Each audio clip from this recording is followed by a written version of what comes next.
Fala pessoal, resumão do primeiro dia do Congresso Americano de Cardiologia, American Heart 2023. Eu sou Eduardo Lapa, cardiologista, editor-chefe do Cardio Paper, sejam bem-vindos. Aqui do meu lado, Figueiredo, Fernando Figuinha. Fala, Figueiredo. Beleza, galera? Tudo bem? Tranquilo? E aqui na minha frente, Dr. André Lima, vulgo Galego, e Fábio Mastrocola, vulgo Mastrocoleta. Fala, meu povo. Time reunido. E aí, animados com a discussão do primeiro dia aqui do Congresso? Fala galera, tudo bom? Foi um dia bem intenso aí, trabalhos novos, interessantes. Estamos aí para discutir muita coisa aí para vocês, muita coisa interessante. E eu tô feliz de estar aqui hoje com essa turma aqui, esse Dream Team. Além disso, também feliz de saber que o Cardio Papers divulgando essa live de resumos do American Heart, provavelmente é um dos pioneiros aí no mundo, inclusive, de divulgação dos trabalhos de hoje. Com certeza. Lembrando, né, galera, que no último congresso, a live de resumo da gente do congresso, acho que chegou em 150 mil visualizações no YouTube. Show de bola, a gente fica sempre feliz de ver tanta gente interessada em se atualizar em cardiologia.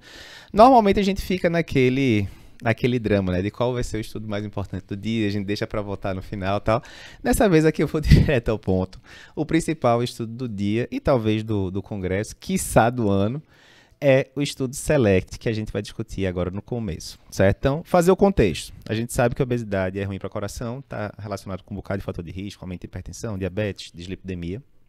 Mas, mesmo quando você exclui a influência desses outros fatores das comorbidades, a obesidade per si é ruim para o coração, né? Aumenta várias coisas, volemia, pós-carga, etc. Ok.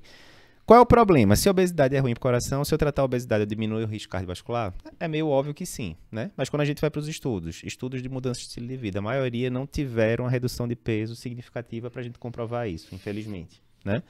Quando a gente vai para estudo de drogas, né, medicações, pelo contrário, a gente tem estudo que a medicação baixou o peso, mas aumentou o risco cardiovascular. Exemplo, o Scout com a sibutramina lá em 2010. E quando a gente vai para a cirurgia bariátrica, que é a intervenção que mais causa perda de peso, né? Mais de 20%, dependendo do estudo, a gente tem sim evidências de redução de eventos cardiovasculares, mas não são ensaios clínicos randomizados, são estudos observacionais. O mais conhecido é o SOS, que também saiu no New England, né? Então a gente não tem essa resposta definitiva se, ao diminuir peso com medicação, eu consigo diminuir risco cardiovascular. Primeiro contexto, certo? O que aconteceu nos últimos anos com o advento dos novos antidiabéticos, glifosinas e agonistas de receptor GLP-1. Com esse último grupo de medicações, a gente teve perdas expressivas de peso, ali 15, 16, às vezes até mais por cento do peso. E agora, será que a gente tem uma medicação que é segura do perfil cardiovascular? Pelo contrário, até ajuda pacientes diabéticos, né, a diminuir risco cardiovascular, causa grande diminuição de peso. Será que finalmente a gente vai conseguir mostrar a diminuição de risco cardiovascular em pacientes com sobrepeso, obesidade, mas sem diabetes? Esse é o contexto do estudo SELECT. E aí o que é que ele fez? Era basicamente isso. Ó, critérios de inclusão. Pacientes acima de 45 anos, com IMC maior ou igual a 27, né? Ou seja, tinha sobrepeso e tinha obesidade, uma parcela razoável de sobrepeso. E o paciente tinha que ter alguma doença cardiovascular. Eu já tinha infartado antes, eu já tinha tido AVC antes, ou tinha doença arterial periférica. Um desses, né? Trial de prevenção secundária, basicamente, né? Beleza, critérios de exclusão, assim, o principal talvez aqui seja diabetes, né? Porque pra que eu vou botar paciente diabético se eu já sei por um bocado de trial que em paciente diabético tem benefício? Não faz muito sentido. Porque aí poderia parecer que o benefício não era pela perda de peso, mas sim pelo tratamento da diabetes. Também. Então a ideia era justamente isolar isso. E saber se o efeito da medicação, do agonista de GLP-1... Independente do diabetes. Exatamente. Né? Perfeito. E aí a gente separava, beleza, esses pacientes, como eram de prevenção secundária, eles tinham que estar usando tratamento ideal, antiplaquetário, tudo bonitinho, estatina, né? Beleza. Mas em cima disso tudo, dividia em dois grupos. Um grupo ia usar semaglutida uma vez por semana, começando uma dose bem baixinha, 0,24 mg por semana, e aumentando a cada mês até chegar em 2,4, que seria a dose plena, né? E o outro grupo, placebo. Beleza. E qual era o endpoint primário que ia ser avaliado, né? O bom e velho MACE ali, né? Morte cardiovascular, infarto não fatal, AVC não fatal. Um detalhe aqui importante é que a semaglutida nesse cenário, o cenário de obesidade, a dose alvo 2,4 mg é diferente da dose do diabético, que geralmente fica ali em torno de 1 mg, né? Exatamente, e dose, né, que tá chegando agora no Brasil, enfim, a gente vai comentar um pouquinho mais até em relação a custo, essas coisas, né? Trabalho grande, trabalho muito grande, mais de 17 mil pacientes, né? Breves características gerais aqui, idade média de 61 anos, IMC de 33, cerca de um quarto dos pacientes tinha sobrepeso, então essa população foi bem representada. 82,1% tinham coronariopatia, sendo desses, 76% tinham infarto prévio, né? A maioria, né? Se a gente fosse resumir um grande trial de DAC crônica, né? Talvez ali, né? A maioria dos pacientes. E 17 mil pacientes, né? Mais de 17 mil pacientes. Trial gigante. Pré-diabetes, 2 em cada 3 pacientes, né? Óbvio, né? Paciente com obesidade, para não ter uma passagem de pré-diabetes, é difícil, né? E quase um quarto dos pacientes já tinham um quadro ali de IC. Se a gente quisesse, né? Esse é o tipo de trial que a gente vai ter que botar nas aulas da crônica toda, né, Machocolete? Porque assim, né? 80 e poucos % aqui, sei lá, 14 mil pacientes, né, coronariopatas crônicos. Beleza. A grande pergunta, a gente já sabia de um press release lá de comecinho de agosto, que tinha diminuído em 20% o risco de eventos. E aí agora a gente sabe o número direitinho, caiu de 8% no grupo controle para 6,5% no grupo semaglutida. O que dá um número necessário para tratar de 67 pacientes, certo? E, pormenorizando esses achados aqui, a gente vê que tanto morte cardiovascular, quanto infarto, quanto AVC, todos eles rumaram no caminho certo de melhorar com a semaglutida, mas teoricamente só o infarto que ficou ali na faixa de intervalo de confiança abaixo do 1, aquela coisa toda, né? Morte cardiovascular não atingiu a significância ali estatística. Teve outras coisas também, desfecho de insuficiência cardíaca caiu, o peso médio, como era de se esperar, caiu ali uns 9% a mais do que no grupo placebo. Pressão sistólica caiu ali 3 pontos mais ou menos de milímetros de mercúrio de sistólica em relação ao placebo. PCR caiu, triglicerídeo caiu, circunferência abdominal diminuiu 6,5 a mais. E até uma preocupação que o pessoal tinha, que era risco de suicídio com essas medicações. Tem um ou outro relato dizendo, não teve diferença aqui, transtorno psiquiátrico igual nos dois grupos e tal. Agora, um detalhe importante é que tiveram no grupo intervenção, a maioria, na verdade, no estudo todo, a maior parte eram homens, né? Diferente. Isso. Mas geralmente em DAC crônica, o perfil do paciente é geralmente são homens, né? Isso. Sempre tem o pessoal costuma dizer as limitações, né? Pô, podia ter mais mulher, podia ter mais afrodescendente, né? É mais caucasiano, homem, né? É uma das limitações. Mas assim, no final das contas foi isso. Foi um resultado relevante, primeira coisa.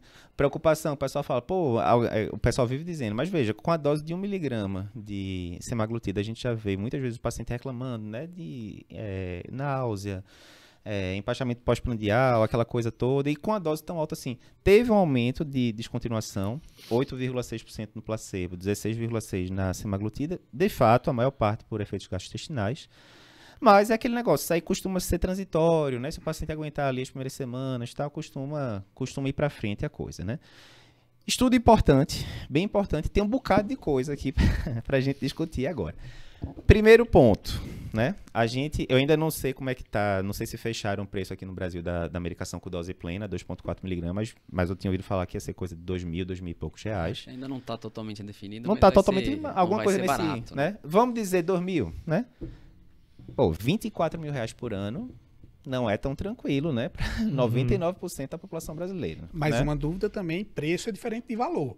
Às vezes o preço é alto, mas como a gente vai ver os resultados, num paciente de alto risco, aqui a gente não verificou pacientes em prevenção primária. Aqui é prevenção secundária. Então, muitas vezes, de forma geral, a gente tem que saber e conhecer até para poder permitir para quem tem condições ter acesso à medicação. Perfeito. Mas assim, não tem como a gente não deixar de levantar, né, galera? É isso, porque a medicação no trial teve um segmento de quase 40 meses, mas o tempo de uso da medicação foi de uns 34. Se a gente botasse 2K aqui, só aí já vai 68 mil de custo. Sim. Não é um custo pequeno, né? Outra coisa, né? Quando a gente começa estatina para o paciente, né? Os trials de estatina costumavam durar 4 anos, 5 anos e tal. Mas a gente usa 4, 5 anos a estatina para o paciente com DAC crônica. A gente usa como? Indefinidamente. A aspirina, né? Que nem tem muito trial em DAC crônica, mais em DAC aguda, né? Mas, sei lá, o trial é de 1 ano. Acho que o ISIS 2 era 1 ano. Mas, digamos que seja 1 ou 2. Você usa por 1 ou 2 anos?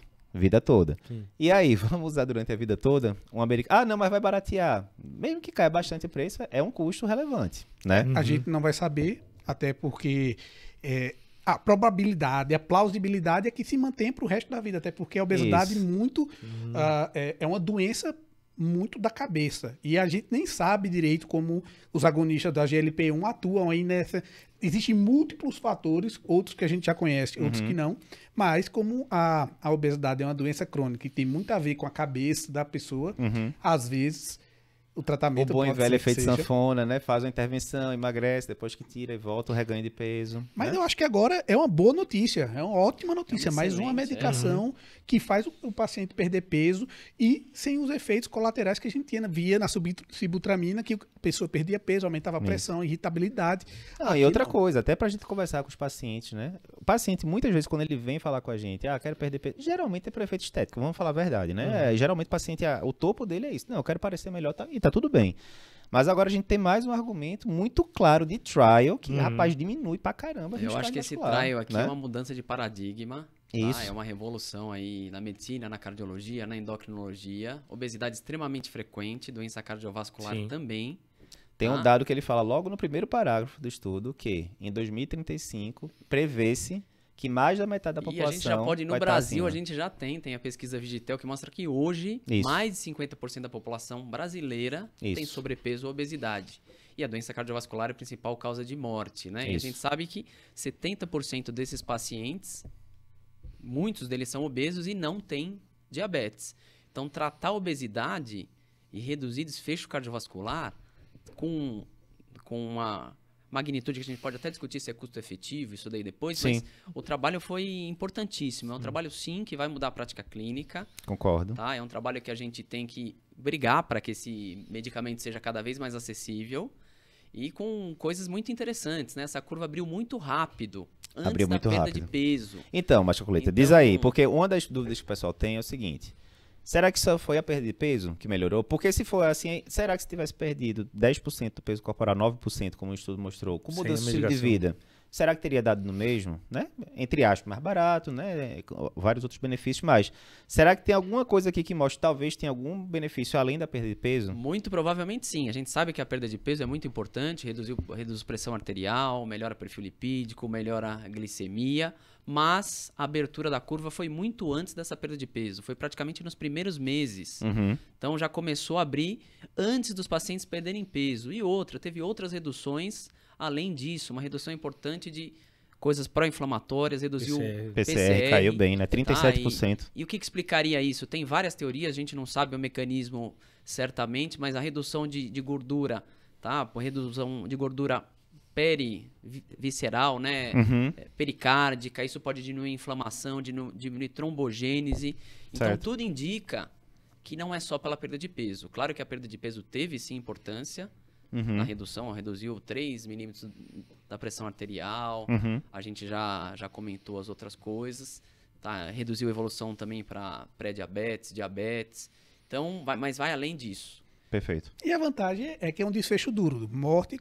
Independentemente do que fez, né, O galera? que ele fez, ele Funcionou. tá funcionando. Concordo. E o que eu acho engraçado hoje é que até os primórdios aí da cardiologia, o cardiologista era muito da física. Quando eu falo da física, ele era muito de fluxo. Mecanicista. É mecanicista. Era o fluxo da coronária, tá entupido, desentope. Encanador. E hoje a gente tá virando para um paradigma mais química, mais metabolismo, mais intracelular, e SLGT2, o próprio agonista do GLP-1, tudo isso faz com que o cardiologista ele tenha que ter esse conhecimento dessas medicações. Uhum. E digo mais, né? Aquele negócio, do mesmo jeito que eu me lembro, sei lá, muitos anos atrás, quando eu vi o primeiro paciente usando, acho que era DAPA no consultório, eu me lembro que eu falei pra Patrícia, que nova medicação é essa para diabetes? Presta isso, tá? Aquele negócio, né? Sei lá, 6 anos atrás, 7 anos atrás, nem lembro. Mas o que era anos atrás um desconhecido, hoje em dia, né, tá todo mundo muito acostumado, porque os benefícios para diabetes, para IC e tal, não tem como o cardiologista não saber prescrever, né, DAPA, EMPA e por aí vai. Com o GLP-1, a gente já tinha tido STEP, né, poucos meses atrás no Congresso Europeu, que é um estudo com impacto menor do que esse que a gente está vendo aqui, né, porque não tem nem comparação N, etc, mas já era uma direção muito interessante, né, e a gente já tinha martelado isso, a medicação está chegando para ficar aqui entre os cardiologistas. Eu acho que com esse trial agora não tem como o cardiologista não se acostumar a como usar a medicação, os nuances de como usar. Uma dica muito boa que ele dá lá na apresentação é esse negócio, Começar né? De devagar e devagar, start né? low and go slow. Então começa com a dose bem baixinha, não vai apressado ali, né? Do mesmo jeito que a gente não chega e não começa beta block Com em dose certeza. máxima, né? Porque Esperar senão... pelo menos 4 semanas para aumentar. Se tiver Exatamente. efeito colateral, você pode espaçar mais. Exatamente. Tem algumas táticas para diminuir esses efeitos colaterais. E normalmente, né, o pessoal da endócrino não já está muito acostumado, mas normalmente as outras especialidades falam, opa, precisa de injeção, não quero não, né? Como se fosse uma coisa do outro mundo, não é, minha gente? É A gente tá super acostumado. fácil, é super A gente tá acostumado a usar Dobuta em UTI, não sei o que, você passar uma injeçãozinha ali que você vai aumentando a cada mês, não é nada do outro mundo também, E né? Figuinha, Lapa, os resultados, os números desse estudo, fala aqui pra gente saber direitinho como é que, qual foi o resultado que ele trouxe. Não, então, a gente teve essa redução, então, mais uma vez, ali de cerca de 20% de eventos cardiovasculares. Cardiovasculares importantes, né? A gente não está dizendo sobre aqueles desfechos substitutos de, reduzido o BNP, não sei o quê, né? Não é. Mas ele reduziu mortalidade especificamente Não, ou foi então, a custas? na hora que você pega ali o desfecho, né, que foi visto, morte cardiovascular, infarto, AVC, todos os três, quando você vai para a curva, eles vão a favor do resultado da medicação. Quando você vai, né, o desfecho principal, né, dos três que ele colocava ali era morte cardiovascular, que não atingiu a significância. Foi quase, mas né? não Foi atingiu. quase, mas não 0,7. atingiu. De todo 0,07. jeito, de todo jeito, quantos trials a gente não tem que foi isso que aconteceu, né? O MACE como um todo foi Lembrar empurrado, que o trial mas a feito pro mortalidade desfecho não. primário, claro. Exato, Então, exatamente. reduziu o desfecho primário em 20%. Se a gente Exatamente. for ver nos pacientes diabéticos, né? Reduzir aí 14%, próximo disso. Então, reduziu numa magnitude parecida ou até um pouco maior que nos pacientes diabéticos. Isso. Então, mesmo que não tenha reduzido mortalidade cardiovascular, isso não perde Sim. o poder. É isso. Reduziu mortalidade total, mas como não reduziu o primeiro, né? Hierárquico, ele não Daí calculou não o P dos calculou o P. outros. Isso. Então, E aí digo mais, né? Em DAC crônica, eu acho que a gente ficou preso, a gente vai falar de angioplastia daqui a pouco, a gente ficou preso naquele loop ali por décadas, né? De angioplastia e revasque, não sei o que e tal, né? E se a gente fosse comparar, o que é que a gente tinha de tratamento clínico, né? Ali na época da residência da gente, né? Era o quê? Era o bom e velho IEBA, né? Aspirina, IECA, beta-bloqueador, né? Estatina e tal. De lá pra cá, o tanto de coisa que foi se estabelecendo, né? Ezetimibe, né? Mais na DAC crônica, na DAC aguda do que na DAC crônica, mas tudo bem. Inibidores de PCSK9, colchicina entrando ali, né, de pouquinho em pouquinho. Rivaroxabana entrando também nos pacientes de dose baixa, risco isquêmico muito alto, no COMPASS. Agora, né, agonista LP1. Então, tá aumentando muito as coisas que a gente tem que diminuir desfecho duro de verdade. Enquanto que a angioplastia, a gente já sabe, né, já foi provado por A mais B mais C que não diminui morte e infarto. Isso não é nenhuma cutucada, não sei mandando insistir, não. É só dizer que cada vez mais o tratamento da crônica é um tratamento clínico mesmo, né? A hora da Como- cutucada daqui a pouco É daqui a chega. pouco. Mas Daqui a pouco. mais uma dúvida aqui, e principalmente, assim, para quem está acompanhando no YouTube, no Spotify, se você não acompanha no Spotify, nos podcasts, se inscreve, porque você pode estar aí no percurso e escutando toda essa... Com certeza. essa revisão. Mas uma dúvida eu vou colocar aqui vocês na fogueira para Joga. perguntar a opinião de vocês. Toca fogo no cabaré. Então, a gente começou semaglutida no paciente de prevenção secundária, paciente que já teve evento cardiovascular estabelecido. Será que isso poderia extrapolar para um paciente de alto risco cardiovascular, mas que não teve evento, mas que apresenta a probabilidade? É extrapolável isso? Dá para você levantar a bola, tem que ter trial específico para isso. Um macete muito bom é, muitas vezes, por exemplo, quando você vai para a estatina, a redução do risco relativo da estatina na prevenção secundária e primária, às vezes não é tão diferente. Qual é a questão? O paciente de prevenção secundária, ele vai tender, por ser um risco maior, ele vai tender a ter muito mais evento, o NT vai tender a ser mais curtinho.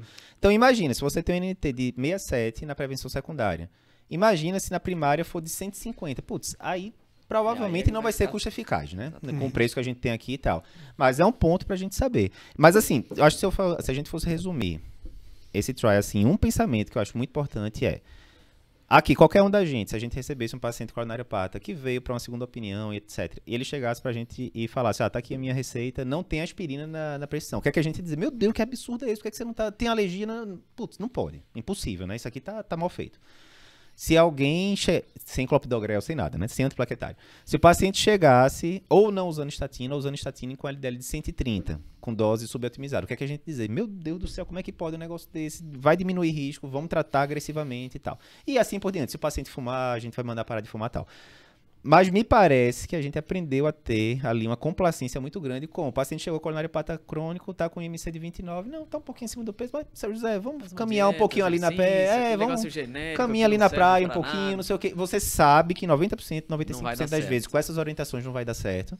E o que é que o trial mostra aqui pra gente? A gente tem que ser agressivo com a obesidade também. Obesidade, todo mundo já sabia que era fator de risco, né, pra doença cardiovascular, mas agora a gente tem aquela comprovação de que... alvo de tratamento. Alvo de tratamento. Até brincadeira, exatamente. Né? O Trial Select, então selecione tratar a obesidade como opção, uma das opções preferenciais. Exatamente. E esse trial, né, apesar dos pacientes não estarem com LDL alvo, estavam com LDL próximo de 78, os pacientes estavam com uma alta porcentagem de bem estatina, controlados. IECA, beta-block. Lembrando então, que Estados Unidos, por exemplo, o alvo é 70, né? Então, assim, também não é nada do, né? Então foi nada algo tão fora da meta. adicional, então muito importante tratar a obesidade no paciente com doença cardiovascular estabelecida para reduzir desfecho. Não esqueça da obesidade. Tem um comentário que eu li um comentário hoje, acho que nas mídias sociais, em relação a...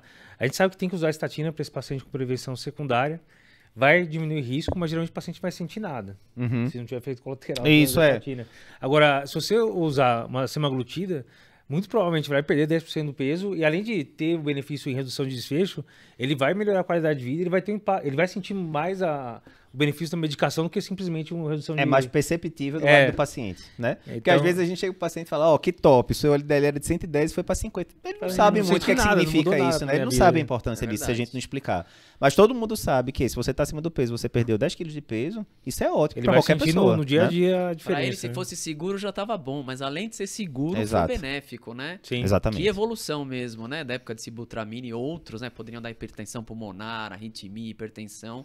É uma grande evolução. Eu acho que aquela história do Tom Brown vem batendo muito nessa tecla já tem alguns anos, acho que foi 2019 que eu vi o primeiro texto dele sobre isso. Entramos na era do cardiometabolismo, não tem mais como voltar. E que massa, né? E que massa que a gente olhando para quando a gente era residente, agora a gente tem SGLT2, tem agonista de LP1 que são... E não dá para encaminhar esses pacientes todos pro endócrino. Não né? dá. Esse paciente é do médico, né? Nem do cardiologista. A gente precisa saber usar os E antidiabéticos. essa é a beleza da cardiologia. A gente está falando de doenças extremamente prevalentes. Qual é a possibilidade de você atender 10, 15 pacientes no consultório ao longo do dia e você não vê um paciente com sobrepeso ou obesidade? Não tem como isso. Não tem como acontecer, né? Então, a regra é clara. Se diminui risco cardiovascular, o cardiologista tem que dominar. É simples assim, não é verdade? É claro. É verdade. Então, o primeiro mote é perder peso faz bem pro coração. Isso sua avó já sabia, isso minha avó já sabia, viu? Mas agora está comprovado cientificamente. Exato. E com a medicação, uma das vantagens é que você pode manter por mais tempo. Inclusive, a medicação está tão amplamente sendo utilizada que nos Estados Unidos existem dados de que você diminuiu o consumo de comida em restaurantes, em supermercados. Junk food e tal, né? Supermercados, justamente por isso. Então, a gente tem um problema ainda da disponibilidade, do preço, mas a tendência é isso melhorar com o passar do tempo. Eu acho que a gente sempre tem que oferecer. Se o paciente vai ter condição ou não. Claro que a gente tem SUS, às vezes pode não ser custo efetivo para a saúde pública, mas a gente tem a função lá no consultório. Mas é aquilo. A gente tem que saber o padrão ouro e depois a gente vai adequar a realidade de cada paciente. Eu sempre falo com os residentes, com os alunos, a gente tem que saber o que é o ideal, o que seria o melhor. Exato. Aí depois a gente vai ver o que é possível naquele contexto. Perfeito. Mas tem que pelo menos pensar, oferecer e tentar dar o melhor sempre. Perfeito.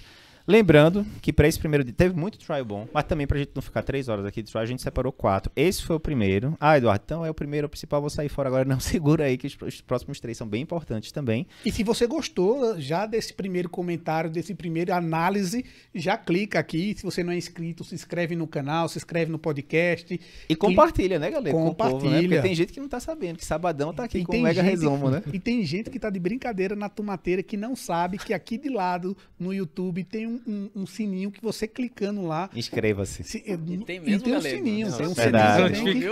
Depois que você se inscreve, você pode acionar esse sininho que todos os nossos posts vocês vão saber, vocês vão ser notificados. Mas vamos lá que tem muita coisa ainda. Perfeito. Só antes da gente ir aqui para... Vou pedir para fechar aqui, Mina, a câmera. Antes da gente ir para o próximo trabalho, que é um trabalho muito interessante, da PEMAI, falando aqui de glifosinas de um paciente com infarto, bem interessante, a gente vai discutir vários detalhes aqui. Só comunicar, eu vou pedir pro pessoal mostrar aqui na tela a imagem. Hoje é sábado, né? A gente tá gravando aqui sábado à noite, 7 horas da noite, sabadão. Aqui não tem vida fácil, não. Do dia 11 de novembro, né? Do dia 11 de novembro, estamos trabalhando aqui para deixar você atualizado. Na segunda-feira, daqui a 2 dias, a gente vai abrir as inscrições para o curso mais completo do Cardio Papers, que é o nosso curso Tech Extensivo 2024. É o curso que a gente faz para preparar, né, os candidatos para a prova de título de cardiologia. Lembrando que em 2022, 65% dos aprovados na prova de título de cardiologia foram alunos da gente. Mas, se você está vendo aqui essa cobertura de congresso, né, tem interesse em se manter atualizado em cardiologia, esse curso também é para você, porque esse é o curso mais completo do Cardio Papers e totalmente, né, atualizado com as diretrizes mais recentes aí da SBC, entre outras. Então, vou pedir só para o pessoal da produção colocar aqui o slide, por favor, agora, ainda não o QR Code, por gentileza. Só o slide aqui, perfeito. Então, só falando aqui do nosso curso Tech 2024, pode passar o próximo, por favor? Não sei se eu consigo aqui, deixa eu ver. Isso. Então, como é que é? O curso, falando rapidamente, o curso Tech 2024, ele tem um GPS, né, para levar a pessoa ali até a aprovação na prova de título, mas também na prova de subespecialidade e também para a atualização, né, constituído de aulas. O nosso livro de mapas mentais, tão querido, né, que tanta gente quer comprar, mas que é exclusivo dos alunos do Tech.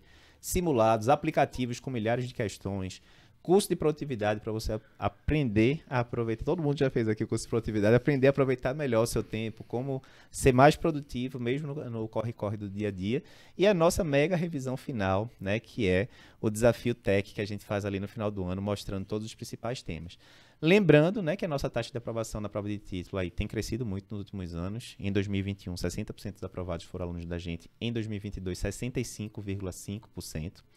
O calendário de aulas, né? Começam as aulas aí no comecinho de janeiro. Toda semana você tem acesso a um tema diferente. E cardiologia é bom por causa disso. Só tem tema top, né? Insuficiência cardíaca, hipertensão, dislipidemia, miocardiopatias, coronariopatia crônica, síndrome coronariana aguda com e sem supra, valvopatias, arritmias, aortopatias. Não tem tema ruim. Cardiologia é de longe a melhor especialidade aqui. E o que acontece, né? Além de várias questões que você tem acesso aí, exclusivas do Cardio Papers. Além do curso, né, que mais uma vez é disparado o nosso curso mais completo, né, curso atualizado anualmente em relação às diretrizes mais recentes. Então, agora em 2023 a gente teve diretriz de dispositivos, teve diretriz de doença de Chagas, coronariopatia na mulher. Então, tudo isso está incluso lá no curso. Você tem, como a gente já falou, o curso de produtividade, você tem o nosso curso de questões 2024 do TEC, todas as questões dos últimos anos do TEC comentada, questão a questão, assertiva por assertiva. Eduardo, não vou fazer prova, eu já tenho o título, ou estou na residência, não vou fazer agora não. Uma das melhores formas de você estudar é através de questões, e a prova de título ela pede muito caso clínico, né, que você pode estar usando ali o conhecimento no dia a dia, né? As gravações do desafio TEC da gente, mais de 20 horas de conteúdo, simulado o aplicativo da gente, simulado o Cardio Papers, comunidade exclusiva, né, para os membros do grupo, onde você pode discutir casos, colocar suas dúvidas. O nosso livro de mapas mentais está aí, ó, a capa bonitona, já edição 2024 aqui, que você vai receber. Um orientador de estudos, que é seu coach de estudos ali, vai pegar na sua mão para dizer o melhor horário de estudar, que assunto você deve priorizar. Além disso, os 200 primeiros inscritos, eles entram no grupo de WhatsApp, né, que é conosco, os professores. Nós 4 que estamos aqui, vários outros professores do curso Cardio Papers. Isso é só para os primeiros 200 inscritos. Quanto custa o curso, né? O curso, o preço dele é de R$ 6.497, ou 12 parcelas de R$ 649, mas a gente tem um mega descontão aí de R$ 1.000, né? Começando aí no primeiro lote, que começa ali na segunda-feira, ou seja, o curso desse jeito ficaria 12 parcelas de R$ 549, né? Ali com 4, 5 plantões extras você consegue pagar o investimento com tranquilidade. E quem comprar o curso nesse primeiro lote, além dos R$ 1.000 de desconto, que é por tempo limitado, você vai ter as gravações do Cardio Papers Experience 2022, cerca de 8 horas de conteúdo de atualização. Cardio Papers Experience 2023, o nosso mega evento que a gente fez aqui em São Paulo esse ano, que tem diretrizes mais importantes de 2023, artigos mais importantes de 2023, discussão de arritmia, de miocardiopatias, enfim, dos vários temas da cardiologia. Você vai poder ter acesso ao lote excepcional ali do Cardio Papers 2024, na frente de todo mundo, nosso mega evento ao vivo, que vai acontecer de novo em 2024. E o resumo dos principais congressos internacionais. Aí tem 11 congressos para você se divertir, inclusive esse do American Heart 2023, que a gente começou a cobrir agora, para você que quer se atualizar tá tudo lá para você de bônus nesse primeiro lote. Além disso, quem já fez o curso Tech da gente, né, no passado, tem R$500 de desconto. Outra regra aqui para você saber, se você por algum acaso vai fazer a prova de título esse ano, você pode se inscrever com tranquilidade na segunda, garantir sua vaga ali com todos esses bônus que a gente falou agora. E se você passar na prova lá no dia 3, avisa pra gente até o dia 5 de dezembro que a gente vai devolver 100% do valor investido, caso você não queira fazer o curso em 2024. Problema zero com isso. Forma de pagamento Pix, cartão de crédito, PayPal. E você tem 15 dias de garantia incondicional para testar o curso. Se você não achar o melhor curso que você poderia ter acesso, manda um e-mail para a gente devolve 100% do valor investido. Vou pedir para o pessoal colocar aqui, por favor, o QR Code agora, porque se você está vendo essa live aqui e você quer aumentar a sua chance de estar ali entre os primeiros inscritos, entrar no grupo de WhatsApp com a gente e por aí vai, você pode ler esse QR Code que está aí na tela, ou você pode clicar no link que vai estar aqui na descrição, né, do vídeo, e você vai entrar para um grupo de WhatsApp que, em vez de você estar com as outras 8.000 pessoas que estão inscritas, né, acompanhando a revisão para a prova de título e que vão receber às 6h30 da manhã da segunda-feira, dia 13, o link para inscrição, nesse grupo de WhatsApp você vai receber meia hora antes. E essa meia hora mais cedo pode fazer a diferença de você estar lá com a gente nesse grupo ao longo de 2024 todo, de WhatsApp, discutindo casos, tirando sua dúvida diretamente ali com os professores, certo? Então, para você que está vendo aqui a revisão do Congresso e que quer estar atualizado em 2024, esse é o produto mais completo do Cardio Paper. Se você vai fazer prova de título em 2024, esse é o produto que você precisa. Se você vai fazer prova de subespecialidade em 2024, é o curso mais completo do Cardio Paper. Se você vai estar na residência de cardio, especialização de cardio 2024, quer aproveitar melhor o conteúdo lá, a parte teórica principalmente, esse é o curso que você precisa. Certo? Dado o recado, vamos voltar aqui porque a gente tem mais 3 trabalhos aqui para discutir. Figueiredo, vou levantar a bola e você vai cortar. Aqui é o seguinte, Figueiredo, a gente sabe que as gliflosinas, ó que beleza, saímos de agonistas de LP1 e agora vamos para inibidores de SGLT2, porque não existe congresso de cardiologia sem inibidor de SGLT2, já tem uns bons anos. A gente sabe que os inibidores de SGLT2 chegaram para revolucionar inicialmente o tratamento de diabetes, 2015, EPA-REG, aquelas coisas todas, depois da insuficiência cardíaca, e depois da doença renal crônica. Então, essas 3 doenças aí, né, não tem para onde você fugir. Você vai usar, se você tem um paciente diabético prevenção secundária, você vai usar. Se você tem paciente com insuficiência cardíaca, independentemente da fração de ejeção, você vai usar. Doença renal crônica, a mesma coisa. Mas o pessoal está sempre dando uma cutucadinha ali para ver se acha uma quarta, uma quinta, uma sexta indicação. Novo, Já vai colocar na água já. Uma indicação, exato, indicação nova para o inibidor de SGLT2. E aí a gente teve outro estudo aqui sobre o assunto nesse primeiro dia, que foi o DAPA-EMAI. Diz aí, o que é que foi esse estudo, o que é que ele pretendia ver e o que é que mostrou-se nos resultados? Então, beleza. O DAPA-EMAI, a ideia seria ver se os inibidores de SGLT2, no caso a dapaglifosina, poderiam ou não ser benéficos nesse cenário do pós-infarto. Então, eles tiraram os pacientes que já era claro que teria benefício. Então, eles pegaram pacientes que não tinham uma disfunção ventricular, pelo menos sintomática, que tinha internado no último ano, e pacientes diabéticos, então eles tentaram tirar todos que eram... Que isso aí já sabe que dá certo. A gente sabe que dá certo. Uhum. Então eles pegaram pacientes que iam para o infarto, os 10 primeiros dias após o infarto, eles eram incluídos no estudo, se eles tivessem algum dos critérios, seria evolução com uma disfunção segmentar ou global após o evento de infarto ou uma onda Q nova no elétrico. Ou então, seja, alguma lesão miocárdica. Acaba chegou com infarto com supra, fiz eco amanhã, tá lá com a fração de 47, parede anterior hipocinética, tem critério de entrar, resumindo. Isso certo? não era obrigatório ter disfunção, né? Mas Não era um obrigatório, exemplo, né? a gente teve 20% dos pacientes era com fração de ejeção acima de 50%. Perfeito. Então eles pegaram pacientes foram mais de 4.000 pacientes, idade média de 63 anos, 80% era homem, todos os pacientes eram da Suécia e do Reino Unido. Então, isso é um outro viés, que é só dessa população. A grande maioria, mais de 70%, era infarto com supra. E glicada de base era 5,7, como esperado, né? Não exigia. Tranquilo. O endpoint primário era um endpoint hierárquico. Eles usaram a avaliação por win ratio, então ia comparando paciente por paciente, se ganharia em 7 pontos desse. Só dando um adendo primário. aqui, né, Figueiredo? Aí rolou um esquema uma treta tipo isquímia, né? Tinha o primeiro endpoint primário mais simples, né, que era morte cardiovascular e hospitalização para IC. Que é o clássico. Sim, né? é um clássicozão. E eles mudaram a regra do jogo, no meio do jogo. Toca fogo aí, Machacola. Então a gente vai discutir como isso interferiu no resultado do estudo. Não, mas né? só pra lembrar, porque isso aconteceu no esquema, Sim. que é o, né, no esquema era um desfecho de 2, se eu não me engano era morte e infarto, inicialmente no esquema eram 2 desfechos basicamente. No meio do caminho o pessoal viu que estava tendo menos desfecho do que se esperava, o que já demonstra que talvez não seja tão grave assim essa população, Exatamente. concorda? Porque Sim. tá tendo menos desfecho. E aí eles poderiam ou aumentar o número de pacientes ou aumentar o acompanhamento, mas falaram que o número seria muito alto, o estudo seria Sim, inviável.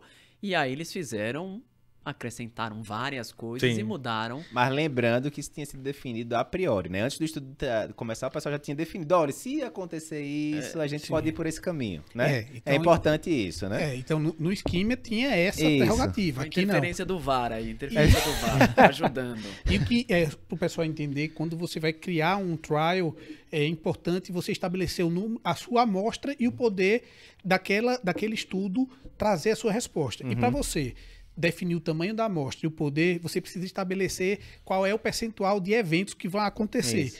E é isso, como é que eles chutam esse percentual? Não, eles vão na literatura ver Isso. mais ou menos qual era o percentual desses eventos em estudos prévios. E o que pode acontecer é isso. Às vezes, antigamente, tinha uma taxa de evento maior, mas quando você vai para o momento atual, O mundo real. com as novas medicações, essa quantidade... Na prática, a teoria é diferente. Na teoria, a prática é diferente, né? Aquela E história. aí, o que acontece?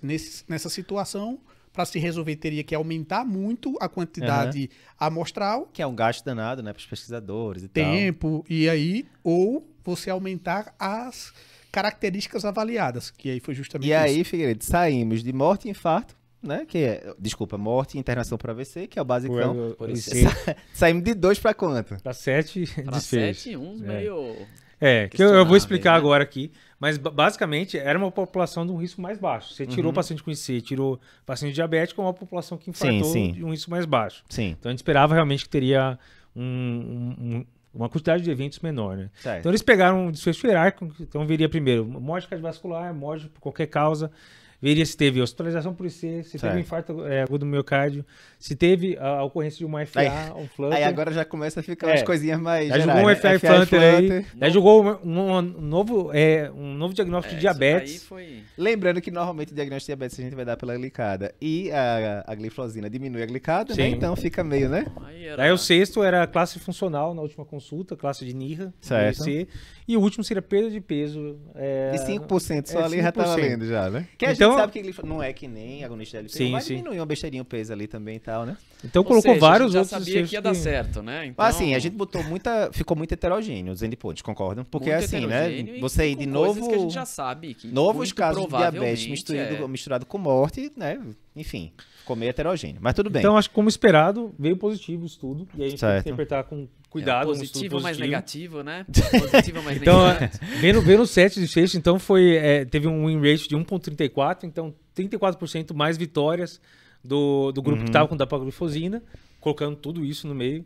Quando tirou perda de peso, continuou positivo. Quando tirou classe de NIRA também ficou positivo. Mas quando você começou a colocar as coisas que realmente a gente queria ver a resposta, que era morte, hospitalização, Não aí teve foi diferença, neutro, né? não teve diferença. Então foi basicamente as custas de melhores desfechos cardiometabólicos, Basicamente. que a gente já esperava, na verdade, com o uso do diminuidor de SGLT2. Uhum. E só um disclaimer aqui, né, pessoal? A gente está colocando uma análise e muito baseado na nossa opinião. Sim, sim. Isso não quer dizer que isso é uma verdade absoluta na literatura médica e só para a gente ficar também atento a isso. Não, e veja, também isso aqui não é uma crítica, a gente tá narrando o que aconteceu mais, Sim. né? Aí ficou misturado, realmente. Então, esse é o tipo de... Sempre que o estudo vem positivo, ele pode ser positivo, ok. Mas primeiro, a gente tem que ver se aquilo tem significância, porque eu posso dizer, não, diminuiu o risco de infarto em 0,0001%. Teve diferença, mas Tem na relevância prática não clínica, teria, né? Primeiro. E segundo, você pode dizer, não, diminuiu em 10% um determinado desfecho. Ah, mas foi 10% incidência de novos diabetes, porque eu estou usando uma medicação que baixa a glicada. Então, assim, será que isso é tão relevante? Exemplo, não foi nem 10% aqui, mas só dando um exemplo. Então, foi isso, né? O que a gente achou foram essas diferenças. Mais uma vez, na hora que ele vai botando, né, Figueiredo? Sim. Se a gente considerar só o primeiro desfecho, sem diferença, só o segundo desfecho, sem diferença, só o primeiro, segundo, terceiro, sem diferença, primeiro, segundo, terceiro e quarto, enfim. Só começou a abrir alguma diferença ali no quinto desfecho, que foi o diabetes novo, né? E perda de peso também, aí já foi aumentando um pouquinho mais a diferença ali, né? Mas, mesmo quando a gente vai comparar, né, ó, vou dizer aqui, ó, novos casos de diabetes aconteceu em 3,9% no placebo e 2,1% no, né? Ou seja, uma diferença aqui de 1,8% de um grupo para o outro. Mesma coisa, quando a gente vai falar aqui, vamos ver aqui, Ou seja, FA e Flutter, teve diferença nenhuma, né? Diferença de peso entre um grupo e outro, teve diferença, mas quando a gente vai ver qual foi a diferença de peso? 1 kg e 200 gramas, né? Muito Sim. pouco, ou né? seja, a diferença Muito de um pouco. exame e 1 quilo, né? Isso é clinicamente relevante? Pois é. E isso reforça uma avaliação que muita gente tem comentado, que talvez a agonista de receptor de GLP-1 seria a medicação principal para a gente pensar em reduzir desfecho de doença aterosclerótica e inibidor de SGLT2, quando você está pensando em benefício de IC, talvez seja o melhor. Então, você pode usar os dois, muitas vezes coexistem as duas doenças, mas quando o foco maior é reduzir desfecho em IC, talvez seja inibidor de SGLT2. Quando está falando, cara, pós-infarto, doença aterosclerótica, talvez o agonista de receptor de GLP-1 seria o benefício mais claro. Né? E você brilhou, e tanto que essa conclusão no nosso curso para a prova de título de cardiologia, na parte de prevenção cardiovascular, um dos focos é justamente esse. Falou, você quer atuar em coronariopatia, em coronária, principalmente os agonistas GLP-1. Você está falando de miocárdio, da insuficiência cardíaca, geralmente aí você vai tratar mais do SGLT2. Mas, E Chocolate, lembrar que hoje não precisa ser ou, né? A Então, gente falou pode né? usar os Claro dois. que tem a limitação do custo. E acho que coisa interessante aqui também, para o pessoal não confundir, ser ambulatorial, é que a gente está falando do paciente com disfunção pós-infarto, e teve uma porcentagem grande que tinha a fração aqui entre 30% e 49%, eram 65%. Então, eu tenho obrigatoriamente que iniciar o SGLT2 paciente que tem disfunção logo pós-infarto. A gente não tinha essa resposta. Tá? Então, até agora, não reduziu. Tá? Lembrando, né, Machocolo, que a maioria é infarto com supra. O cara que está com infarto com supra, que fez um eco hoje no segundo pós-infarto com fração de 42, não obrigatoriamente vai estar com 42 daqui a 2 meses, porque pode ser só miocárdio atordoado. A gente tem trabalho né? mostrando, né? Grande parte desses pacientes vai recuperar. E aí a fração questão de ejeção. é essa. Imagina, se daqui a um mês eu repito o eco, a fração de ejeção está de 60%, o cara tá garotão fazendo a reabilitação, correndo 13 metros ali na esteira. Será que esse cara vai precisar de SGLT2? Provavelmente não. E é importante, porque a prescrição é cara, mais um medicamento para dificultar a aderência. Não há dúvida que são medicamentos que revolucionaram o tratamento, são importantes. A gente usa muito no dia a dia, no paciente diabético, com IC, isso não tem discussão, doença renal. Mas nesses casos aqui, se o custo não for limitante, acho que a gente pode considerar usar, mas de rotina, eu acho que não é algo que vai mudar as recomendações. Vejam se vocês gostaram desse aqui. Tem um slide lá no final da apresentação, né, que o pessoal já coloca. Implicações do DAPMI. Aí eu estou traduzindo livremente aqui. O DAPMI não sugere, né, uma necessidade de se expandir as indicações de ISGLT2 nessa população similar, né, com infarto, sem outras indicações de uso de ISGLT2. Mas suporta que foi seguro, né, porque tem os endpoints lá de segurança e que foi tranquilo, de fato, né. Me parece que é exatamente isso, né.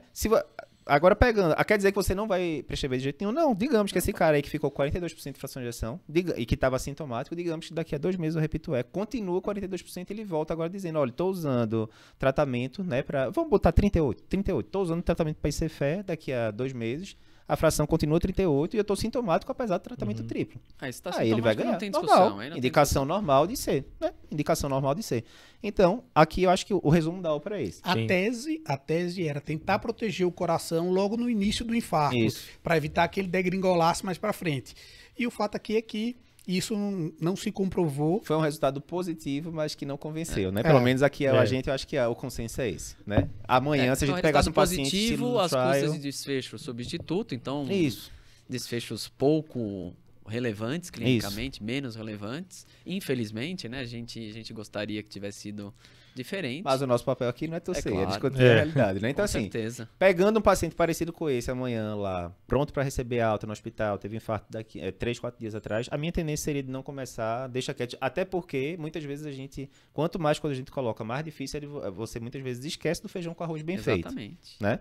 E aí tem muita medicação que esse paciente vai ainda sair. que tem um custo, aí o pessoal deixa de usar uma estatina potente, deixa de usar outros medicamentos que têm uma evidência mais clara nesse contexto. Boa. E medicina baseada em evidência não quer dizer que apenas aqueles trabalhos, aqueles trials positivos, é que ele é relevante e ele traz algum tipo de conhecimento ou informação. Às vezes, esse conhecimento de dizer que a DAPA não trouxe benefícios logo no início De desfechos duros, de né? desfechos duros, é um conhecimento também. Lógico, da mesma lógico, forma com quando é certeza. negativo. Então, tudo isso é informação e você não pode ter aquele viés de só achar quando Lógico. o trial é positivo e está de acordo com o que você imagina. Mas vamos lá que tem muita coisa ainda. Vamos embora. Órbita 2 agora, contextualizando aqui. A gente já sabe, né, que angioplastia em DAC crônica, isso aqui, o tema já cansou um pouquinho, não diminui morte e infarto, né? A gente tem COURGE, a gente tem a maior parte dos pacientes do isquemia que foram tratados com angioplastia, vários outros trabalhos. Mas, é fato, são feitas ainda 500 mil angioplastias por ano em pacientes com DAC crônica. O que é que a gente está fazendo isso? Geralmente, a gente está querendo aliviar dor do paciente, angina e tal.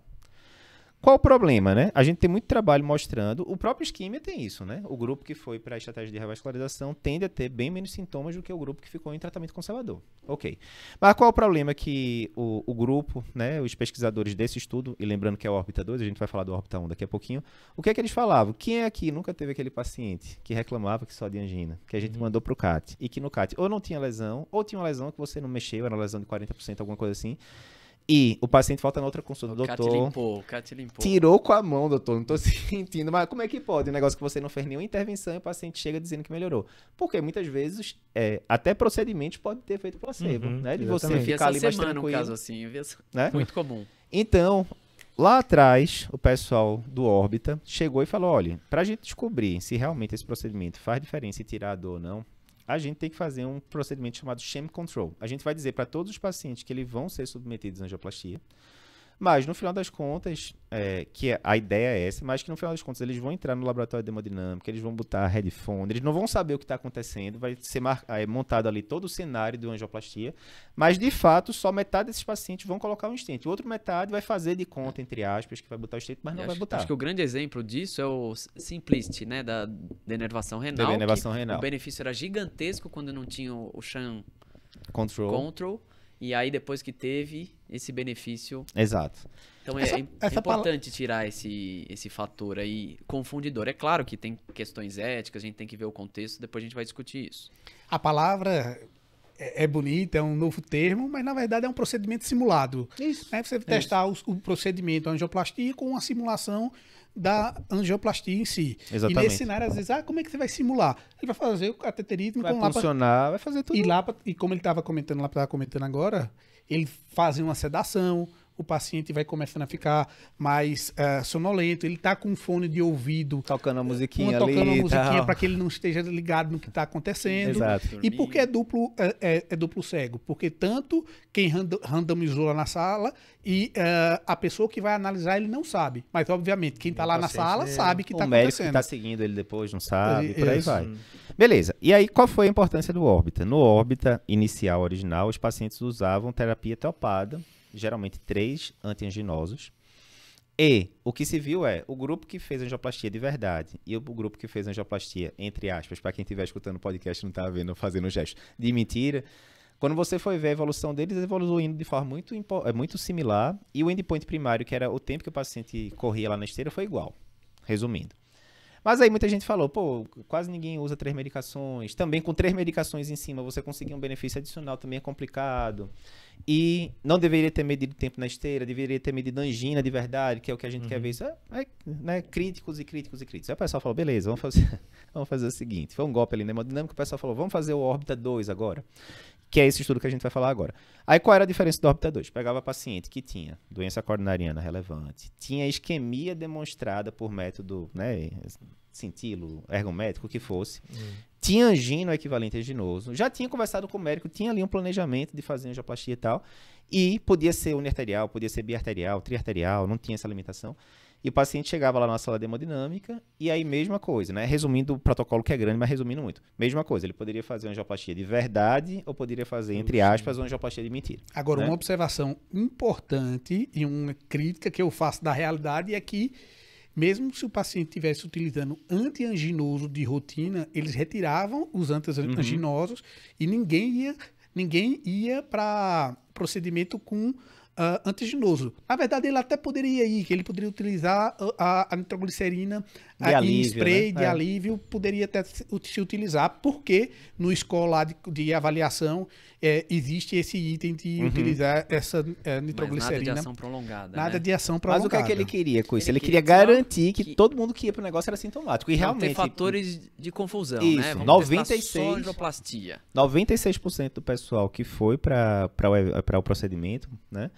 Eles tinham angina CCS 2 ou 3, não estavam usando medicação. Então, assim, basicamente o pessoal falou, angioplastia, vai lá Pô, e mas brilha. tinha Agora é dúvida. a hora de você mostrar a diferença, né? Agora é a hora de você mostrar a diferença. E nessa hora, aí os colegas da Também se hemodinâmica não ficaram mostrasse, pensando. né? Se não Ficaram mostrasse, com. ia Se não Não, mas assim, mostrasse- era difícil não ter mostrado, né? E aí, vai lá e brilha. Resumindo, é isso. E aí, beleza. Metade do grupo ia fazer angioplastia de fato e, diga-se de passagem, todos os pacientes foi passado ou FFR, IFR, né, avaliação funcional, a FFR média, né, lembrando que abaixo de 0,8 você já considera positiva, abaixo de 0,75 tem isquemia com certeza. Então eram bem O positivas, FFR né? média era 0,6, era bem baixo e tal, 0,63. beleza. Metade tratou, metade não tratou. Depois que saiu, o paciente não sabia se tinha sido tratado ou não. O médico que vai receber ele não sabia se tinha sido tratado ou não. O pesquisador também estava ali cego, enquanto estava rolando o negócio, só ia saber lá no final. Era todo mundo cego, basicamente. Quem sabia era o hemodinamicista que estava lá dentro, aquele negócio e pronto. E aí, esse paciente ficava lá com o aplicativo. Quer mostrar a tela aí do aplicativo, Galego? Pra gente mostrar o... Vou pedir pro pessoal só mostrar aqui a tela, o print aqui. Pronto, isso aqui, ó. E aí essa tela, eles recebiam, isso era por aplicativo do celular, eles ficavam acompanhando e diariamente ou de acordo com um determinado período, eles iam anotando e mandando aí esses, Todo dia, né, Galego? esses Todo dia. inputs aí. Quantas vezes ele teve dor, e aí se avaliava o índice de quantidade, de frequência de episódios de angina, a intensidade dessa angina, e aí a partir disso eles conseguiram montar um banco de dados e depois avaliar tanto o status pré como status pós. Depois. Qual a importância disso, né, Galego? Porque muitos dos trabalhos de angina, o pessoal chegava no final do trabalho e falava, e aí, como é que ficou sua angina aí nos pessoa últimos 3 meses? esquece, O cara né? Não tem esquece. É que como. nem Não relatório tem como. alimentar. Com o que é que você comeu nesses últimos 3 meses? Meu amigo, você não Eu lembra sei o que você no comeu almoço eu ontem. comi, mas no almoço eu sei. Você não lembra o que você comeu Eu ontem. tô mas- cheio ainda, viu? Mas isso é Mas importante, você porque a tem gente razão. sabe que a maioria Esse dos viés estudos... cognitivo, sim, a maioria dos atrapalha, estudos dietéticos são furados por causa disso, porque você não lembra o que você comeu 3 meses atrás, óbvio. Então, muitas vezes, celular se alguém fácil, né? perguntar se você tava tendo angina 2 semanas atrás, você não vai lembrar. Mas se todo dia você tá colocando, hoje eu tive um episódio de angina e foi de leve intensidade. Amanhã, não, tive 2 e foi pesado e tal. E aí ele ia montando um score que podia ir de 0 até 70 e poucos, né, Galego? Basicamente. isso Quanto é mais outra- alto, pior. E esse score ele avaliava tanto a frequência de angina associado à quantidade de medicações antianginosas Quanto que ele mais usava. medicação, mais alto. Quanto E mais aí, angina, prestar mais alto. atenção, pessoal. Ia de 0 a 79. 79 é o cara tá na roça. Era vários e vários episódios de angina e medicações. Então, de 0 a 79. Uhum. Então, um range grande. Perfeito. E como é que foi aí a avaliação? Beleza, e aí, resumindo, quando chegava ali com 12 semanas pós-angioplastia, né? Nesse período, depois da angioplastia até 12 semanas, podia ir voltando os antiaginosos de pouquinho em pouquinho, né? Pra deixar o paciente ficar de boa ali, né? Tinha um escalonamento lá que ele definia e tal. No final do estudo, ia perguntar, vamos ver como é que tá seu score agora depois de 12 semanas e ver se melhorou, se piorou, comparar entre os dois grupos. E fazia outros exames também, botar pra correr na esteira, fazia ecoestresse e tal. Foram 301 pacientes randomizados, a maioria homens, 79%. A maioria tinha angina CCS 2 ou 3. A maioria era uniarterial, mas também tinha uma parcela ali de pacientes multiarteriais. Foi feito a rebaixa completa em praticamente todos os pacientes do grupo que foi para intervenção percutânea. Quando a gente vai para o endpoint primário, que era esse danado do score, que mais uma vez ia de 0 a 79, quanto mais alto, pior, mais angina o paciente está tendo, houve de fato uma redução, né, no score. 5,6 esse score no grupo controle e 2,9 no grupo intervenção. Além disso, por exemplo, episódios diários de angina, tinha 0,7 episódio no grupo controle e 0,3 episódio no grupo angina. Eduardo, eu tô achando esses números mais ou menos. Vou continuando aqui. Aí, desfecho secundário já agora, certo? Tempo de esteira, aumentou 10% ali no grupo que fez intervenção. A classe funcional da angina, né, Aí que a já gente mais bota relevante, né? Aí o CCS pessoal 1, entende 2, um 3 e pouco mais. 4. A CCS, no final do estudo, a angina era de 1,7, eu vou arredondar, né? Era 1,7, vamos botar mais perto de 2 ali no grupo controle, e 0,9 mais perto de 1 no grupo intervenção. Então, baixou ali de angina ao redor de CCS2 para angina CCS1. Pacientes que estavam livres de angina ao final do estudo, 15% no grupo controle, 40% no grupo tratamento. E score de isquemia no ecoestresse também caiu ali no grupo intervenção. Resumo da ópera, né? Em um grupo de pacientes que no começo do estudo estavam sem remédio nenhum, a angioplastia mostrou de forma objetiva, né, indiscutível, que houve diminuição de sintomas, houve melhora de qualidade de vida, houve aumento de quantidade de pacientes que estavam livres de angina ao final do procedimento. E aí eu lhe pergunto, Galego, se você, agora não, né, mas daqui a uns 20 anos, você começou com aquela anginazinha ali, CCS2, marota, tal, vai pro CAT, enquanto eu não vou botar DA não, botou ali uma lesão de CD distal, né, 80%, tranquilo de angioplastar, tal. E aí, o que é que você, com esse estudo aqui, com isso que a gente tá vendo aqui, você se empolgaria, você achou mais ou menos, você prefere botar 1 antianginoso, 2 antianginosos, 3 antianginosos? Me diz aí, vamos pensando aqui a opinião de cada um agora para ficar divertido aqui o negócio. Diz aí. Eu gostei aqui do estudo, tava até comentando antes, mas é complicado porque você sair de uma escala de 0 a 79, ele saiu de 5 para 2. Eu não sei nem não fica claro para mim qual foi o ganho, a relevância clínica. O que é que ele ganhou com isso, com esse tão pequeno? E até porque eles consideram o antianginoso que ele tomava. E aí eu estava tentando ver lá o apêndice, às vezes você diminuir, por exemplo, você está utilizando atenolol 50 miligramas, 25 de 12 em 12. Você ia baixar para 1,25 uma vez ao dia, por exemplo, você já teria uma redução mais significativa do que isso. Ele continuou tomando comprimido, ele baixou a medicação muito pouco e já teve o resultado aí. E aí, outra coisa, a gente tem que pensar que o paciente aqui, ele estava com pouco comprimido, pouca medicação antiginosa, até que estava sem. E antes do estudo, né, galera? A maioria entrou com um remédiozinho só, né? E a gente sempre tem que avaliar que, apesar da experiência, apesar de toda mudança de material, o cateterismo em si, ele não é isento de problemas. Nesse estudo, a gente teve pacientes com um sangramento, teve infarto procedimento e teve até AVC. Então, às vezes, aqui o estudo não foi para isso.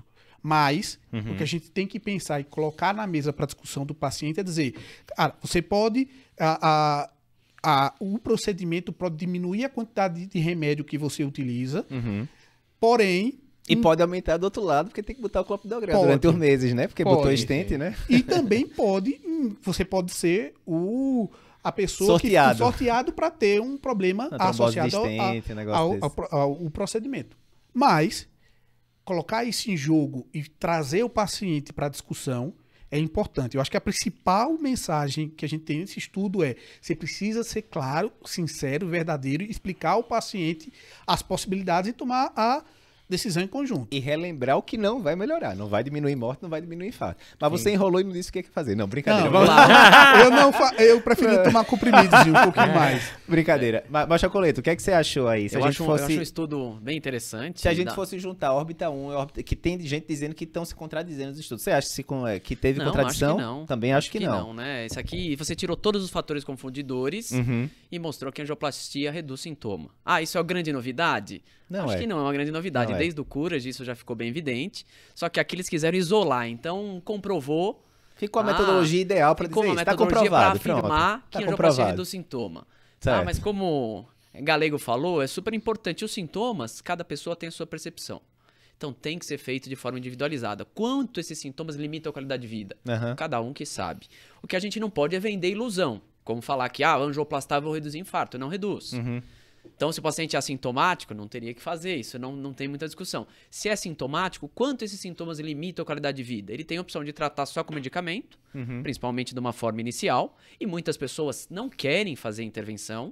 A gente sabe que na prática clínica, morre de medo no consultório particular, a maioria das pessoas, leigos ou até médicos, vão tender a intervir. Mas existem algumas pessoas que não querem fazer, a gente vê isso direto Uhum. lá no hospital universitário. Então a decisão tem que ser compartilhada. E é engraçado, eu tava vendo um estudo outro dia desse, muito interessante, um livro que eu tô lendo, que ele falava sobre como médicos em fim de vida tomam suas decisões sobre as suas próprias terapêuticas.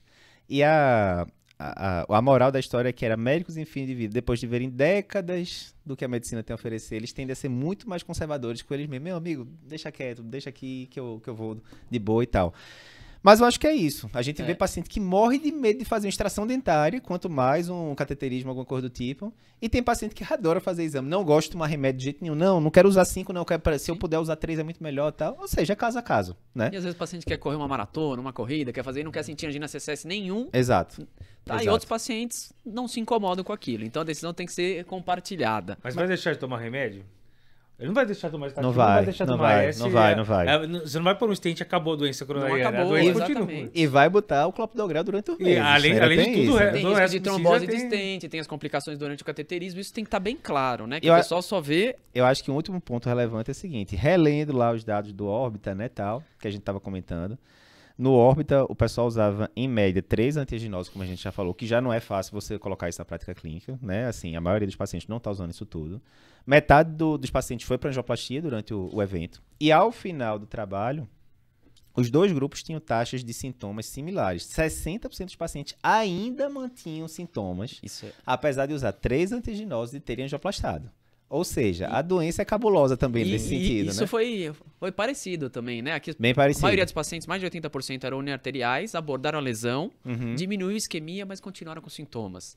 Então, Ou a gente seja, sabe, tem muita coisa pra gente a aprender coronária ainda. aí, né? epicárdica é uma pequena parcela da circulação coronariana. Tem muita disfunção microvascular, muitas Uhum. outras coisas que a gente precisa focar e tratar, que a gente ainda tem pouca capacidade de diagnóstico e não sabe qual que é o melhor tratamento, além de controlar os fatores de risco. Fala, Galeteiro. Tá? Então vai muito além do tratamento da doença epicárdica, né? Certo. Então quem fala que o teste ergométrico, a cintilografia que vem alterada no paciente com quadro típico é falso positivo, eu discordo. Tá? E parte de uma premissa errada. Calma lá. Existem falsos positivos. Existe, existe. Não vamos Eu falei, generalizar. Dor típica, exame alterado, classicamente Sim, alterado, sim. no paciente com fatores de risco. É Fala o só que o porque pessoal não tem chamava uma- de síndrome X antigamente, né? que Você hoje tá, a gente né? chama, tem vários termos, né? Enfim. Que a gente vai discutir em outro momento. A gente tá ficando tiozão mesmo com síndrome X. Fala aí, E galera. aí eu quero olhar aqui para você e perguntar qual é a sua opinião. Coloca aqui nos comentários. É um assunto polêmico. Várias pessoas vão discordar, concordar. Coloca seu comentário aqui embaixo, seja no YouTube, seja no podcast, e a gente vai ler e vamos discutir. A ciência é isso. Mas acho que na prática clínica, a maioria das pessoas, no consultório privado pelo menos, vai optar pela intervenção. concordo. Mas ó, só pra gente não escapar aqui, não ficar em cima do muro. Select, acho que todo mundo concorda que vai alterar a guideline, né? Era uma coisa antes, vai ficar outra agora. A mensagem do Select, perder peso é bom pro coração. A segunda agora, Perder peso usando medicação. uma Mas tudo medicação bem. No caso do específica. trabalho, né? No caso do trabalho, uma com a medicação específica. Da PMI, acho que não vai mudar, não vai mudar a guideline, vai continuar mais ou menos o que a gente já sabe. Órbita também não muda, porque o que é que Não os muda, guidelines não muda. dizem? Você vai usar para alívio de sintoma, idealmente Reforçou o você que a gente já vai, sabia, né? você vai otimizar a medicação com 2 ou 3 medicações, mas podendo discutir com o paciente, individualizar, acho que não muda nada. Não mudou nada. E agora vamos para um quarto trial, que é o... Antes do quarto, a segunda palavra é desculpa. angioplastia Diminui sintomas. e diminui sintomas. Ou seja, mudou a história do mundo, né? Não, mas, mais uma vez, trabalho muito bem feito, né? Mas no final das contas mostrou o que a gente já esperava.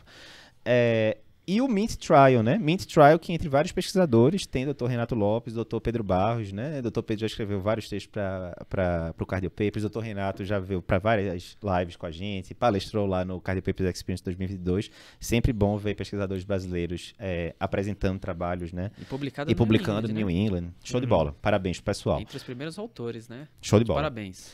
Então, qual é o contexto aqui, Figueiredo? A gente sabe que uma parcela dos pacientes que chega ali com infarto agudo do miocárdio podem ter anemia, né?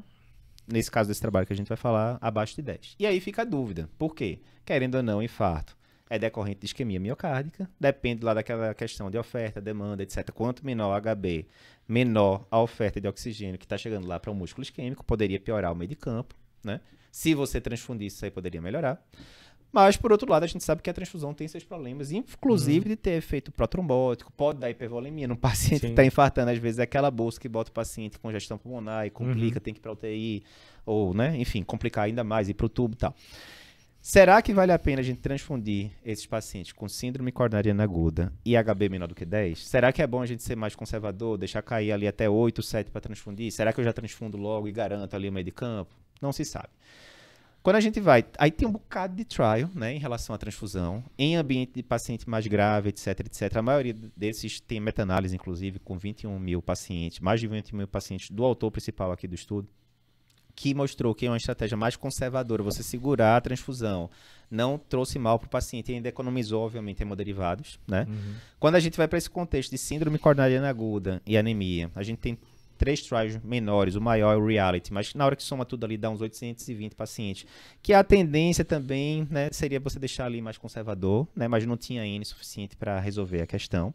Enfim, questão importante que a gente vê no dia a dia ali na unidade coronariana e que a gente tem que chegar numa conclusão. Existem duas plausibilidades aí, né, na explicação. Uma plausibilidade é que a partir do momento que você dá hemoglobina, você vai para aquela fórmula de conteúdo arterial de oxigênio, você daria e conseguiria transportar mais oxigênio justamente naquela área que está em penumbra, que ainda não tem uma necrose miocárdica significativa, e você poderia salvar e aumentar a capacidade aí de... Tipo uma gasolina aditivada, uma assim. aditivada.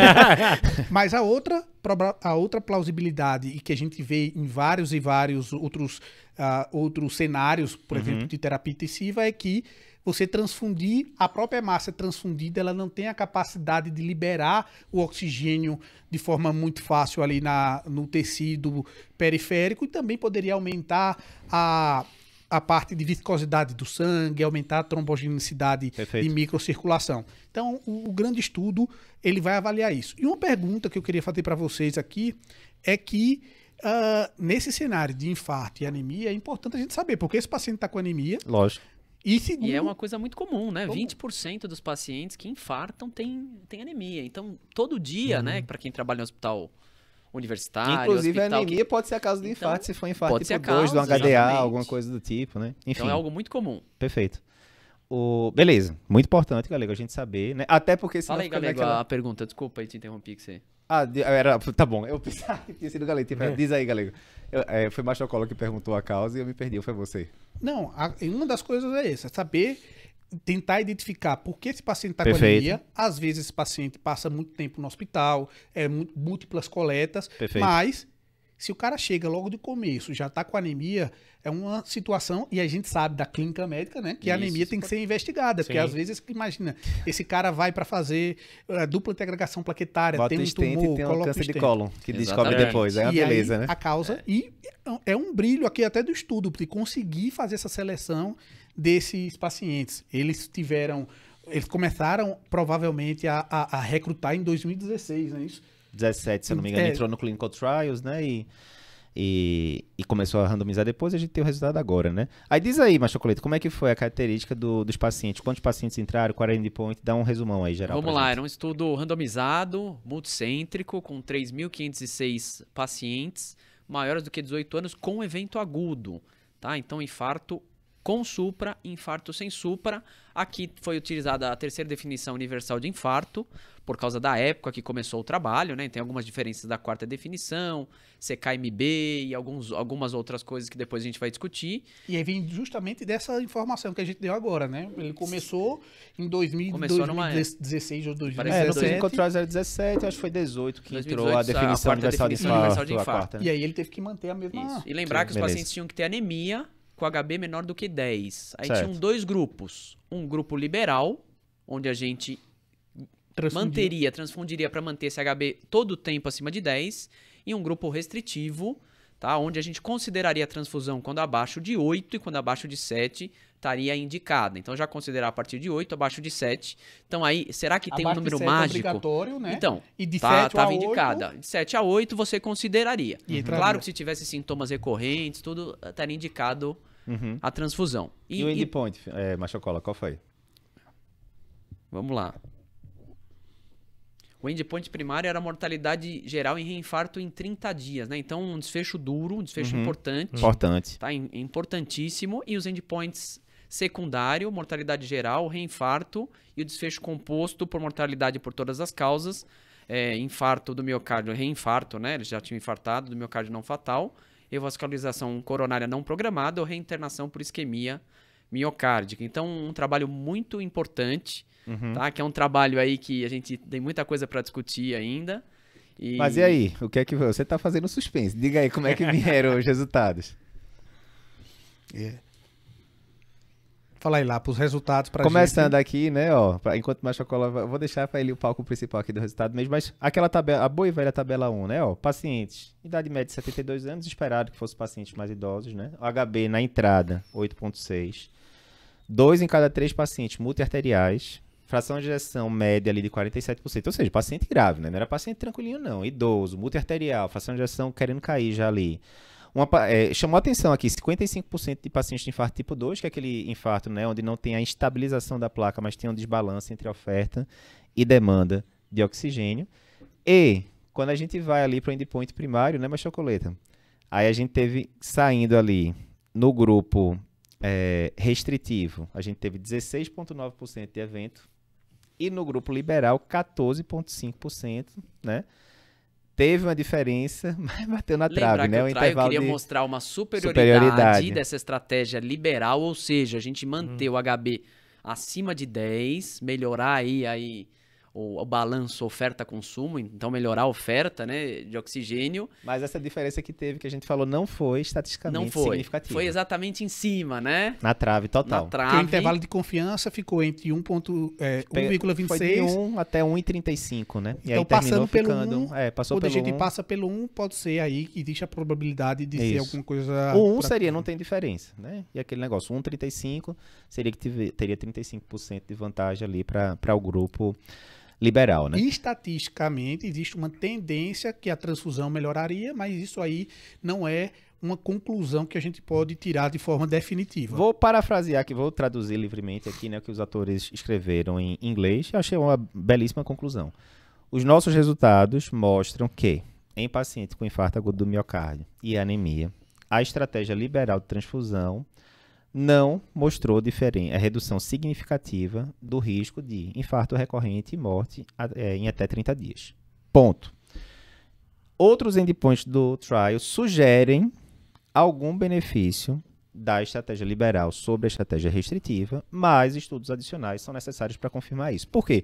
Na hora que ele coloca lá o quadro tanto de subgrupo quanto dos desfechos secundários e primários, né, quebrados ali, praticamente tudo está indo para o lado do liberal, né, favorecendo o liberal, mas sempre tocando ali a linha da unidade, né? Então, assim, é isso. Existe uma tendência, né? E aí eu mandei até essa pergunta para Renato, até a gente começar, Renato Lopes, que é um dos autores do estudo, mas até começar aqui o podcast ele não tinha me respondido. Perguntei 2 coisas para ele. Vamos marcar uma live depois que ele responde pra gente ao vivo. E pode botar nos comentários aqui embaixo também. Pode também. Renato, explica aí pra gente. Primeiro, eu perguntei a ele, no estudo, o que os pesquisadores queriam era mostrar uma diferença de 20% ou superior, né, entre os grupos. Observou-se a diferença de 15%. Será que se a gente tivesse botado ali 500, 700, 800 pacientes a mais, será que a gente teria chegado no poder para mostrar a diferença? Foi a primeira coisa. Primeira coisa. Ele não me respondeu ainda, não vai responder. A segunda dúvida é a seguinte, Renato, HB era abaixo de 10. Ok, mas 10 pode ser 9,9, pode ser 8. Enfim, se você pegasse um paciente com HB de 9,5 hoje em dia, você tenderia a transfundir? Porque aí vem aquela questão, né? Para todo mundo aqui. Uma coisa é você pegar um paciente que está com HB de 9,8 e que tinha um exame de 1 ano atrás de 10 e o paciente está jogando bola, está super bem, não sei o que. Pô, esse paciente provavelmente ninguém iria transfundir, né? Ninguém, não vou exagerar não, a maioria não transfundiria. Né? A maioria não transfundiria, né? Não existe esse número mágico, né? Mas se você pega um cara com HB de 7,8, que teve 2 episódios de angina no negócio, chegou ali na UCO, não sei o que, de repente foi fazer um esforçozinho pequeno, teve angina de novo, tá? Putz, esse paciente aí, eu acho que a tendência é você transfundir realmente, né? E já ser mais agressivo no controle desse HB. Mas quando ele responder, a gente comenta, a gente vai ter os próximos dias aqui, a gente volta nesse ponto aqui. De forma geral, eu agiria da seguinte forma. Abaixo de 7, a gente continua transfundindo os pacientes. Nesse intervalo, mais uma vez, aquela máxima de individualizar, tentar avaliar, para tentar ver quem poderia transfundir ou não. Não ficou, não mudou o paradigma aqui de tentar transfundir para deixar o paciente sempre acima de 10. Naqueles casos ali você vai ficar Esse observando. trabalho aqui, perguntar a Renato também, mas talvez mude um pouco a diretriz daquele negócio. Considerar, né, etc. Uma recomendação 2A, 2B, talvez considerar em pacientes com HB entre tanto e tanto, E, acho que, ser e as mais reações liberal. transfusionais foram bem raras. Isso. Também hipervolemia foi raro, então a transfusão foi bem tolerada e teve uma tendência, Uhum. né, em vários análises de subgrupo, mas o desfecho primário, com esse número de pacientes, foi negativo, quase positivo, Uhum. mas é o que você falou, eles pretendiam aí, ou esperavam um número de desfecho, e esse desfecho foi um pouco menor.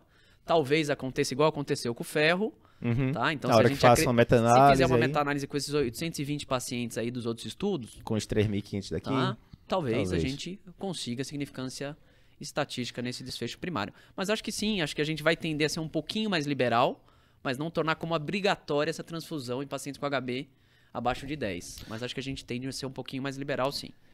E só teve isso de bom, Eduardo, primeiro? Não, teve vários trabalhos interessantes, inclusive trabalho de antihipertensivo que é aplicado uma única vez subcutânea a cada 6 meses. Eduardo, eu quero saber disso. Provavelmente a gente vai discutir isso nos Tudo de próximos fase dias. porque 2 ainda, mas É muito interessante. muita coisa pra gente. Esse congresso tá top. Amanhã vai vir muita coisa boa também, né? A gente vai ter trabalho de anticoagulação em FA subclínica. A gente vai ter trabalho de uso de inibidor de fator 11 ativado, que mostrou em alguns estudos já sangrar menos do que os DOACs tradicionais, né? Antagonistas do fator 10 e por aí vai. Muito trabalho interessante. Trabalhos também mostrando melhor hoje, né? Que teve de controle de hipertensão, diminuindo a incidência de demência, né? Trabalho mais comunitário, assim e tal, implantando bem o feijão com arroz que a gente sabe que deveria ser feito na hipertensão. Tem muita coisa boa. Esse congresso está top e a gente vai discutindo isso com vocês nos próximos dias. Lembrando, isso aqui é o primeiro dia do congresso. Amanhã, domingão, segunda-feira termina. É diferente do europeu, que foram 4 dias, aqui são 3. Todos os dias com trabalho top. E o que é que vai acontecer? Hoje a gente está terminando essa revisão. Amanhã, lembra sempre que no YouTube a gente está colocando vários vídeos discutindo cada trabalho desse em maiores detalhes do que a gente está falando aqui.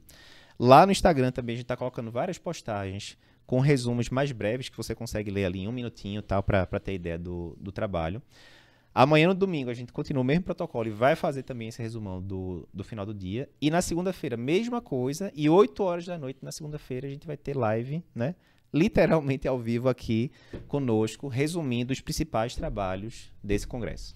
Fala, Galeteira. Mais um recado, quem gosta do jeito do Cardio Papers, de trazer conhecimento, gosta de acompanhar o Cardio Papers, a cobertura do congresso vai estar lá no nosso blog, cardiopapers.com.br. E você que está conhecendo o Cardio Papers agora, você que está acompanhando o Cardio Papers, a gente tem uma comunidade Cardio Papers que você pode colocar no Google, comunidade Cardio Papers. Lá é um conjunto de médicos, só médicos participam. Temos lá tutores, colaboradores da Cardio Papers que vai lá ajudar e você vai poder interagir. Uma rede social. Você de pode botar cardiologia. seus casos, né, Galego? Lá que você Seus está em casos. dúvida no dia a dia, mas Trocolita tá lá respondendo, a gente também, então bota lá que você vai poder discutir com a nossa equipe. Isso, não deixa de participar do Comunidade Cardio Papers e a gente tem muita coisa ainda para falar nesses dias. Eu acho que eu acredito, se alguém conseguir encontrar uma cobertura maior do que essa que a gente está fazendo, coloca aqui, eu estou até curioso. Em termos Ô, de louco, interação hein? em rede social, a gente viu bastante, a gente teve o ACC esse ano, a gente teve o ESC esse ano, em relação a visualizações Instagram, YouTube, etc. Não tinha encontrado, mas tô curioso. Se alguém encontrar em algum país, manda pra gente que a gente vai tentar fazer ainda melhor. A meta aqui é essa.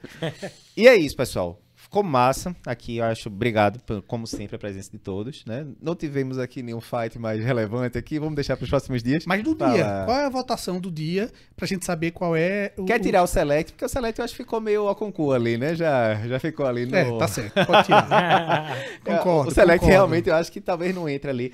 Rapaz, eu acho que, considerando que o DAPA-EMAI e o Orbita 2, apesar de serem ambos estudos interessantes, etc, mas considerando que a princípio não muda tanto que está no guideline, eu acho que talvez o MINT me fizesse pensar em algumas fazer coisas diferente amanhã o que eu fazia 2 anos atrás. Mas eu acho que é importante que o Galego falou, a gente também não só pensar em transfundir, é importante fazer o diagnóstico diferencial Com da certeza. anemia, tratar a causa, Com né? certeza. Então, Com muda certeza. completamente, tá? Então, mas sim, talvez E eu considerar acho- ser Então, mais aproveitando, você então, qual é a sua opinião do melhor estudo?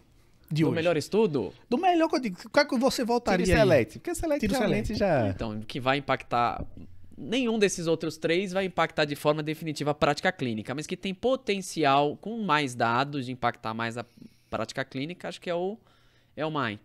Não, eu acho que uma das coisas que ele mostra que eu acho que é muito interessante é a gente parar de avaliar. A gente tem uma tendência muito grande de avaliar a medicina como Dicotômico. Né? Sim, Faço ou não faço, não sei o que, não sei o que. E é isso, né? Provavelmente se for um HB de 9.8, você vai deixar quieto. Se for um HB de 8, Sim. num paciente, você vai tender a ser mais Qual agressivo, é o caso do né? infarto, qual é o caso da anemia, a gente precisa, acho que, ponderar outras Mesma coisa do coisas. órbita. Não, teve benefício, mas Deixa qual ver, foi a Figuinha. magnitude do Não fica benefício? influenciando. Não, Não, mas eu tô dizendo só o raciocínio Não, aqui. Não, mas pra mim é o mais O também. pessoal eu acho que tá cortando aqui a minha liberdade de expressão. Não, Fala aí, Figueiredo. Não, Marte, eu tô no Marte também, porque realmente os outros dois foram importantes, eu acho que agrega conhecimento pra gente, mas o que mudaria realmente acho que é o Marte, tirando o Select. Eu voto no Órbita 2, porque eu acho importante, é muito prevalente e justamente para você conversar com o paciente e explicar os lados, qual a vantagem, qual a desvantagem e o que ele vai obter, para que ele não comece a fantasiar